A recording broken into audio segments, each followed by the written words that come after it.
Thiamine.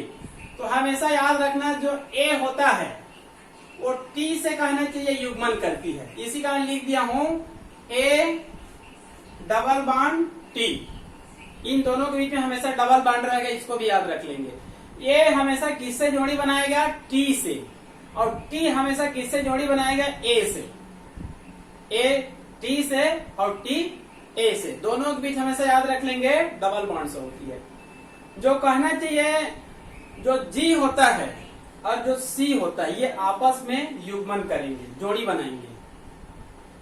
ठीक है, मतलब गवानाइन और साइटोसिन ये दूसरे क्रमांक और ये तीसरे क्रमांक, और इन दोनों के मध्य में ट्रिपल बॉन्ड होती है। हालांकि ये कहने से सब हाइड्रोजन बॉन्ड से है जो आसानी से टूट जाती है। तो इसमें हमेशा याद रखना जी सी से बनाएगा और सी जी से बनाएगा, ए टी से बनाएगा और टी ए से बनाएगा। मतलब क्षारों का युग्मन हमेशा ऐसी ही जोड़ी बनेगा। यार एक बार पूछा गया था नीट में, टाटोमेरिज्म म्यूटेशन क्या है? टाटोमेरिज्म म्यूटेशन क्या है? तो म्यूटेशन तो हम लोग जानते हैं, म्यूटेशन हमको पहले से पता है। म्यूटेशन थ्योरी को किसने दिया था? ह्यूगो डी ब्रीज नामक साइंटिस्ट ने 1900 के आसपास। म्यूटेशन मतलब आकस्मिक रूप से परिवर्तन, बड़ी तेजी से परिवर्तन। तो म्यूटेशन भी जान रहा था, म्यूटेशन के प्रकार भी जान रहा था, लेकिन मैं पहली बार कुछ समय पहले सुना टाटोमेरिज्म म्यूटेशन क्या है। टाटोमेरिज्म म्यूटेशन क्या है पुस्तक में नहीं मिलेगा आपको। तो उसमें यह बताया गया है मतलब जब डीएनए का रेप्लिकेशन होता है, डीएनए का दोनों स्ट्रैंड जब अलग होता है तो अपनी पुरानी स्ट्रैंड को पुनः प्राप्त कर लेते हैं, मतलब एक से दो बन जाते हैं। डुप्लीकेशन मतलब एक से दो बनना, डुप्लीकेशन या रेप्लिकेशन। आप लोग को बताया था आनुवांशिक पदार्थ उसी पदार्थों को बोलते हैं जिसमें 2-3 लक्षण पाए जाते हैं, जिसमें से एक लक्षण था जिसमें सेल्फ रेप्लिकेशन होना चाहिए, स्वयं द्विगुणन की क्षमता होना चाहिए, मतलब स्वयं एक से दो बनने की क्षमता होना चाहिए। ठीक है, तो एक से दो बनेगा तो क्षारों का युग्मन सेम ऐसी होना चाहिए, ए का टी से, टी का ए से, जी का सी से और सी का जी से। लेकिन मान लो गलती से ए का युग्मन टी से नहीं हुआ, जी से हो गया, और कहना चाहिए सी का युग्मन जी से नहीं हुआ, मान लो टी से हो गया। मतलब जैसा कहना चाहिए क्षारों का युग्मन होना चाहिए, यदि वैसे गलती से नहीं हो पाया सेल्फ रेप्लिकेशन के बाद, तब उसको कहा जाता है टाटोमेरिज्म म्यूटेशन। क्लियर? आगे चारगाफ नियम, एक साइंटिस्ट का नाम है चारगाफ। तो चारगाफ नामक एक साइंटिस्ट है जो इन्होंने जो रूल दिया, जो नियम दिया, उसी को कहा जाता है चारगाफ नियम। तो चारगाफ नामक साइंटिस्ट ने जो डीएनए में विभिन्न प्रकार के पदार्थ पाए जाते हैं, जैसे कि मान लो कहना चाहिए प्यूरिन, पिरिमिडिन, डीऑक्सीराइबोस शर्करा, फास्फोरिक एसिड, ये कहना चाहिए 3-4 प्रकार के जो रासायनिक पदार्थ पाए जाते हैं। इनकी मात्राओं को इन्होंने तुलनात्मक अध्ययन किया कि मतलब इसकी मात्रा कितनी कितनी होती है, इनकी अणुओं की संख्या कितनी कितनी होती है। तो इनकी मात्राओं का इन्होंने क्या किया? तुलनात्मक अध्ययन किया, कंपैरेटिव स्टडी की। और कहना चाहिए तुलनात्मक अध्ययन के बाद एक नियम दिए, उसी नियम को क्या कहा गया है? चारगाफ नियम, चारगाफ रूल्स। तो ये पुस्तक में आपके 3-4 पॉइंट में दिया रहता है, इसको मैं सिंपल तरीका से 3 पॉइंट में बताता हूँ। चारगाफ रूल्स को 12वीं में आएगा तो 1 या 2 नंबर में आएगा, ये ज्यादा नंबर में नहीं आएगा। ठीक है, चारगाफ रूल्स, इसका देखिए मैं 3 पॉइंट में बता रहा हूँ आपको बहुत ही सिंपल तरीके से। ठीक है जी, प्यूरिन और पिरिमिडिन ये दोनों नाइट्रोजन बेस है। प्यूरिन और पिरिमिडिन इन दोनों की अणुओं की मात्रा क्या होती है? बराबर होती है। इन दोनों के अणुओं की मात्रा क्या होती है? बराबर होती है। पहला रूल। नाइट्रोजन बेस दो प्रकार के होते हैं, प्यूरिन और प्यूरिमिडिन। प्यूरिन और प्यूरिमिडिन, इन दोनों के अणुओं की मात्रा क्या होती है? समान होती है। क्लियर? हमेशा। दूसरा, ए टी के साथ, जी सी के साथ, तो ए का कहना चाहिए मोलर मात्रा हमेशा टी के बराबर होती है।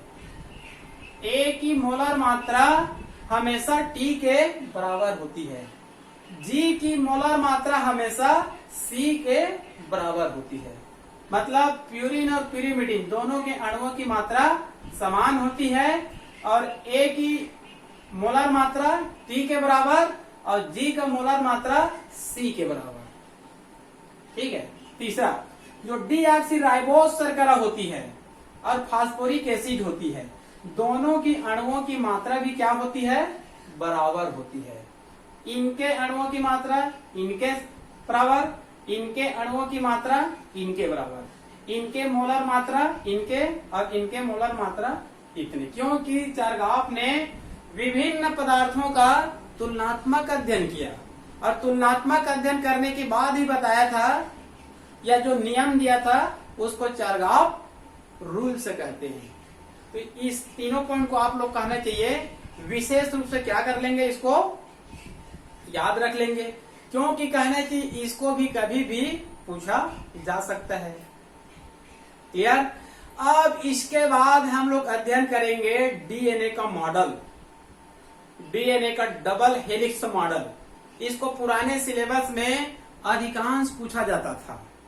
अभी नई सिलेबस कहना चाहिए केवल 2 ही साल हुआ है।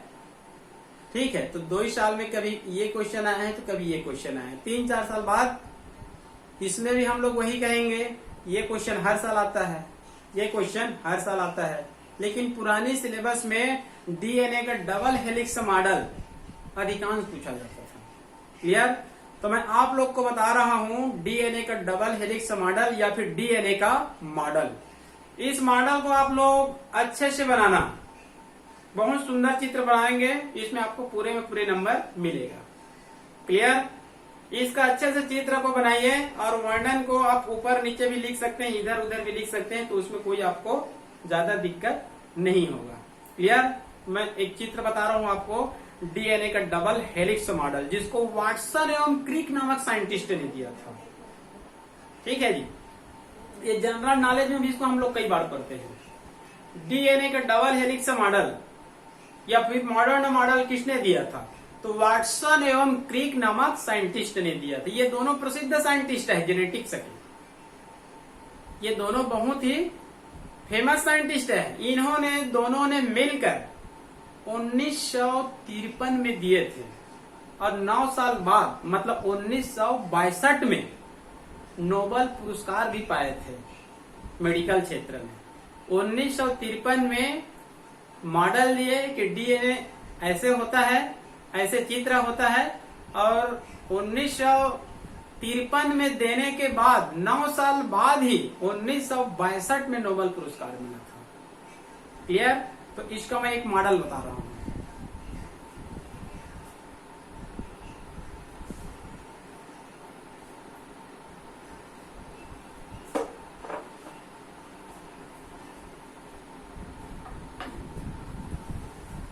ठीक है जी, ये है डीएनए का मोलिकुलर स्ट्रक्चर। ठीक है, एक मॉडल है इसका। इसको दिया था वाटसन एवं क्रिक नामक साइंटिस्ट ने 1953 में और 1962 में नोबेल पुरस्कार प्राप्त किए थे। इससे पहले कोई भी साइंटिस्ट इससे अच्छा कोई भी मॉडल नहीं दे पाए थे। इसी का मॉडल आज भी कहना चाहिए स्वीकार किया जाता है। इससे कोई अच्छा मॉडल अभी तक डीएनए का नहीं आया है। क्लियर?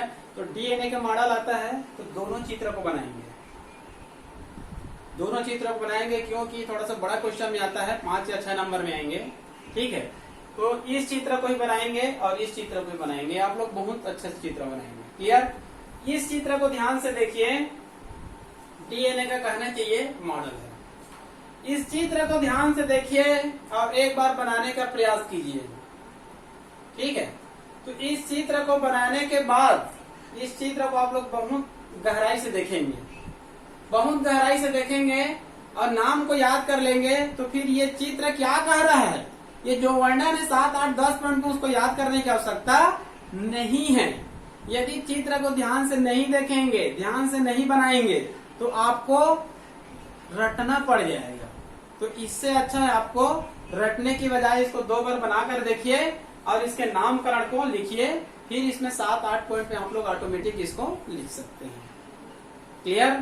तो देखिए ये है डीएनए का डबल हेलिक्स मॉडल, मतलब इसमें 2 स्ट्रैंड होते हैं।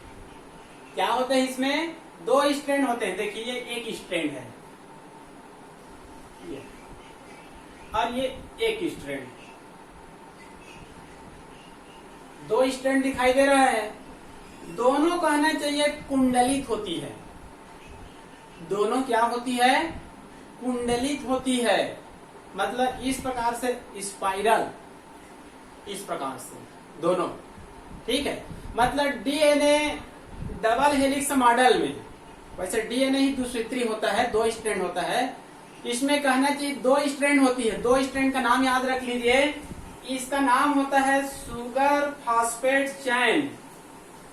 सुगर फॉस्फेट चैन, क्योंकि एसपी एसपी एसपी एसपी पाएंगे। एक है सुगर और एक है फॉस्फेट। सुगर मतलब डीऑक्सीराइबोस शर्करा सुगर, और पी मतलब फास्फोरिक एसिड। तो 2 चैन है, दोनों एक दूसरे से लिपटे हुए पाई जाती है। दोनों चैन को क्या बोलेंगे? सुगर फॉस्फेट चैन। इसका दूसरा नाम याद रख लेंगे, पॉलीन्यूक्लियोटाइड चैन। पॉलीन्यूक्लियोटाइड चैन या सुगर फॉस्फेट चैन। इसके मध्य में एक ऐसी सीधी लाइन दिख रहा है, इसको कहा जाता है एक्सिस। इसको कहा जाता है एक्सिस। क्लियर? तो देखिए ये सुगर फॉस्फेट चैन है ना, एसपी एसपी एसपी मिलेगा। तो यहीं पर देखिए नाइट्रोजन बेस होती है, A double bond T. T इधर से ले सकते हैं, T double bond A, T A, G C, C G, ये नाइट्रोजन बेस है। मतलब जो सुगर फॉस्फेट चैन होती है उनके मध्य में इस प्रकार से कुछ डंडे पाए जाते हैं। इसको सीढ़ी के डंडे, कई बार वर्णन करते समय कहा जाता है यह सीढ़ी के समान दिखाई देता है। डीएनए का मॉडल कैसे दिखाई देता है?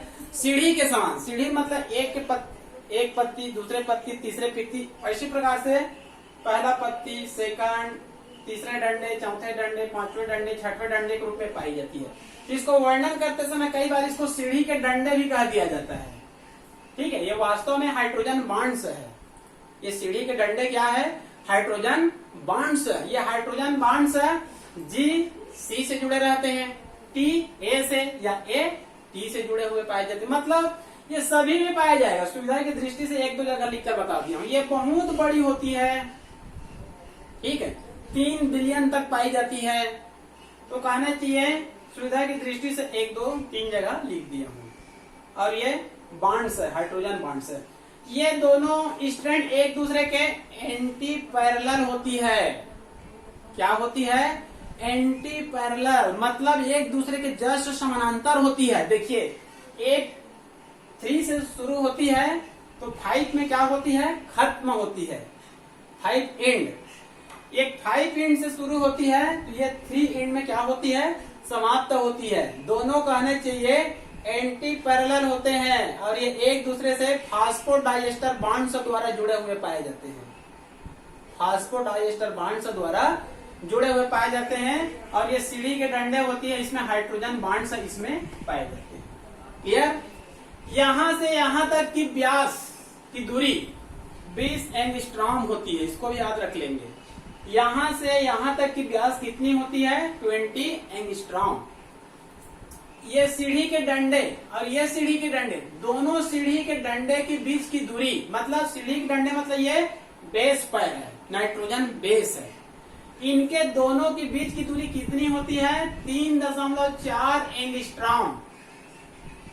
और एक कुंडलन, मतलब यहां से लेकर यहां तक एक कुंडलन की बीच की दूरी 34 एंगस्ट्रॉम होती है। 2 बेस पर या 2 सीढ़ी के डंडे के बीच की दूरी 3.4 और एक यहां से लेकर यहां तक एक कुंडलन के बीच की दूरी 34 एंगस्ट्रॉम और यहां से यहां तक की व्यास की दूरी 20 एंगस्ट्रॉम। तो ये कहना चाहिए किसका मॉडल है, ये डीएनए का मॉडल है, डबल हेलिक्स मॉडल, जिसको वाटसन एवं क्रिक नामक साइंटिस्ट ने दिया था। क्लियर। उसके बाद इस चित्र को भी ध्यान से देख लेंगे, यदि आता है तो आप लोग दोनों मॉडल को देंगे। एक मॉडल दिए तो हो सकता है आपको कम नंबर दे दिए, तो आपको दोनों मॉडल को बनाना है। ये दूसरा चित्र है इसी का, देखिए ये नाइट्रोजन बेस है, A T double bond, C G C, C G T A, इसको चाहेंगे तो बहुत बड़ा बना सकते हैं। ठीक है, तो उसी को आपको बार बार लिखने की आवश्यकता नहीं है। A T T A G C C G, ये नाइट्रोजन बेस है। अब ये किससे क्रिया कर लेती है, डीऑक्सीराइबोस शर्करा से। तो S S S S S S S, ये सब क्या है, ये शुगर है, डीऑक्सीराइबोस शर्करा है। अब ये पी देखिए, P P P P P P, ये क्या है, फास्फोरिक एसिड है। ये भी क्या है, डीएनए का मॉडल है। ये 3 इंड से शुरू होती है तो 5 इंड में खत्म होती है। ये 5 इंड से शुरू होती है तो 3 इंड में क्या होती है, खत्म होती है, मतलब एंटी पैरेलल। क्लियर। ये डीएनए का क्या हुआ, मॉडल हुआ। ये बहुत ही एमपी क्वेश्चन है, इसको आप लोग देख ही लेंगे। और इसमें चित्र कहना चाहिए सबसे महत्वपूर्ण है। ठीक है, ऐसी चित्र बना देंगे आप लोग, पूरे में पूरे नंबर मिलेगा। ठीक है जी। उसके बाद आगे है types of DNA. Types of DNA, DNA का प्रकार, डीएनए का प्रकार। डीएनए कहना चाहिए कुछ आधार बताए गए हैं, तो आधार के आधार पर 2 प्रकार का। पहला यहां पर मैं लिख दिया हूं, मतलब कुंडलन के आधार पर, कॉइलिंग। ठीक है, कुंडलन के आधार पर डीएनए का प्रकार। तो 5 प्रकार दिया गया कुंडलन के आधार पर, जैसे कुंडलित होती है ना, उसी प्रकार से कुंडलन के आधार पर ये कितने प्रकार से है, ये 5 प्रकार से है। और liner and circular, liner and circular मतलब रेखीय और वृत्ताकार के आधार पर 2 प्रकार का है। क्लियर। तो पहला देखते हैं कुंडलन के आधार पर। तो वास्तव में जो वाटसन एवं क्रिक नामक साइंटिस्ट ने जो डीएनए का मॉडल दिया है, वो किस प्रकार का डीएनए मॉडल है, वो कुंडलन के आधार पर आधारित डीएनए का मॉडल है, जिसमें कुंडलन दक्षिणावर्त होता है, क्लॉकवाइज। मतलब ऐसे जब वो कुंडलित होगा, उत्तर से दक्षिण, ये उत्तर है ये दक्षिण, ऐसे जब वो कुंडलित होगा तब उसको बोलते हैं दक्षिणावर्त, मतलब क्लॉकवाइज। और जब मान लो कोई कुंडलित ऐसे होगा, दक्षिण से उत्तर की ओर होगा, तब उसको कहा जाता है वामावर्त, एंटी क्लॉकवाइज। क्लियर। तो वाटसन एवं क्रिक ने जो मॉडल दिया है वो कौन सा मॉडल है, वो कुंडलन के आधार पर दक्षिणावर्त, और इसको बी डीएनए कहा जाता है। कौन सा डीएनए कहा जाता है, बी डीएनए। और बी डीएनए से संबंधित थोड़ी थोड़ी भिन्नता रूप में और कुछ डीएनए पाई जाती है। तो कुंडलन के आधार पर 5 प्रकार का होता है, A B C D Z. A DNA, B DNA, C DNA, D DNA और जेड डीएनए, 5 प्रकार की होती है कुंडलन के आधार पर। वाटसन एवं क्रिक का दिया गया मॉडल बी डीएनए है, बी डीएनए। ठीक है, तो इसी से संबंधित 5 प्रकार का है, याद रख लेंगे 5 प्रकार को कुंडलन के आधार पर DNA, A B C D Z. E मत कहेंगे, ये है जेड। क्लियर। इनमें से 1 से लेकर 4, 1 से लेकर 4 मतलब ए बी सी डी, इन चारों का कहना चाहिए कुंडलन कैसे होता है, दक्षिणावर्त होता है, clockwise. DNA A B C D 4 DNA का कुंडलन कैसे होगा? क्लॉकवाइज, मतलब दक्षिणावर्त। और जो 5वें है जेड, इसका आप लोग विपरीत याद रख लेंगे। इनका होता है एंटी क्लॉकवाइज, वामावर्त। चारों का याद रख लेंगे दक्षिणावर्त, क्लॉकवाइज, और 5वें का याद रख लेंगे एंटी क्लॉकवाइज, मतलब वामावर्त। क्लियर?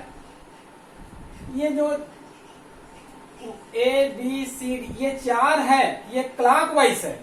और याद रख लेंगे इनके एक कुंडलन में, इसके एक कुंडलन में, यहां से यहां तक, इसके एक कुंडलन में न्यूक्लियोटाइड की संख्या कितनी होती है? 11। इसके एक कुंडलन में न्यूक्लियोटाइड की संख्या 10, इसमें 9 और इसमें 8। और ये जेड वाले में कितनी होती है? 12। इसको एक साल कंपटीशन परीक्षा में पूछा गया था, नीट में ही। मतलब वाटसन एवं क्रिक का जो मॉडल है उसको हम लोग बीडीएनए बोलते हैं। इसके एक कुंडलन में न्यूक्लियोटाइड की संख्या कितनी होती है? तो 10 होती है। वाटसन एवं क्रिक का जो मॉडल है बीडीएनए है, तो उसके एक कुंडलन में न्यूक्लियोटाइड की संख्या कितनी होती है? 10। तो कोई जरूरी नहीं है कि उसी को पूछा जाएगा, कोई जरूरी नहीं कि इसी को पूछा जाएगा। हो सकता है ए को पूछ दिया जाएगा, हो सकता है इधर को पूछ दिया जाएगा। तो आपको पांचों को याद करके रखना है। ए वाले में एक कुंडलन में न्यूक्लियोटाइड की संख्या 11, फिर एक कम 10, फिर इसमें एक कम 9 और इसमें एक कम 8। लेकिन जेड वाले में याद रखना ये एंटी क्लॉकवाइज होता है और इसके एक कुंडलन में न्यूक्लियोटाइड की संख्या 12 होती है, 12 होती है। क्लियर? जेड डीएनए, इसका दूसरा नाम याद रख लेंगे, पुस्तक में लिखा गया होगा। इसको कहा जाता है बैकबोन या जिग जैग। इस प्रकार से, जैसे हमारा ये बैकबोन है ना, रीढ़ की हड्डी, ये ऐसे टाइप का होता है बैकबोन। इसको जिग जैग भी बोलते हैं, ऐसे टेढ़े में। ये उसका चित्र लगभग इसी प्रकार से बनता है, जिसके कारण जेड जो कहना चाहिए एंटी क्लॉकवाइज होती है, इसका दूसरा नाम याद रख लेंगे बैकबोन या जिग जैग डीएनए। इसके एक कुंडलन में न्यूक्लियोटाइड की संख्या 12 होती है। ये कुंडलन के आधार पर 5 प्रकार याद रख लेंगे डीएनए। डीएनए पहले 2 प्रकार, कुंडलन के आधार पर पहला, और दूसरा लाइनर एंड सर्कुलर, रैखिक और वृत्ताकार के आधार पर। तो कुंडलन के आधार पर 5 प्रकार याद रख लेंगे, A B C D Z. Clear? अब दूसरा देखते हैं लाइनर